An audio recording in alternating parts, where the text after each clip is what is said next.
Hello everyone, welcome back to my YouTube channel Bindas Pinky নতুন ভিডিঅ'ত আপোনালোকক সকলোকে স্বাগতম জনাইছো আৰু আজি যেহেতু নলবাৰী মোৰত বিহু উদযাপন হ'বলৈ গৈ আছে আৰু মোৰ পিছফালে দেখিছে আপোনালোকে মঞ্চ আৰু মই আগতেকে আহি গৈছো কি আপোনালোকক যাতে আৰম্ভ হোৱাৰ আগতে সকলোখিনি আপোনালোকক যাতে দেখুৱাব পাৰো ৰঙালী বিহু মঞ্চত প্ৰথমে হ'বলৈ গৈ আছে বিহু হুঁচৰি কম্পিটিশন মানে প্ৰতিযোগিতা তেন্তে প্ৰতিযোগিতাত কোন জিকে কোন হাৰে বাৰু আমি পিছত চাম প্ৰথমে আমি এতিয়া বিহু আৰম্ভ হ'বলৈ হৈছে তেন্তে এতিয়া প্ৰথমে আমি বিহুখিনি চাই লওঁ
Dunia, la que la pena si vamos con dejar todo dunia. তুমি কোনো কৰি ধুনীয়া মাকো কেঁচা হাতা মুকনিয়া ওই লাহে লাহে নাচিবা মাকো দেখা হ'ব ধুনীয়া ও ফুল দেখিলে ঘুমুৰে ৰৈ থাকিব কেনেকৈ তুমি চুত বন্ধৰা সেই চকু যায় তোমালৈ ওই এনুৱাকালো ধুনীয়া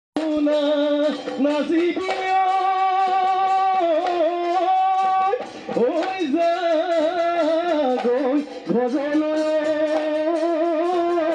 ঐ পাতনা থাকি বিৰ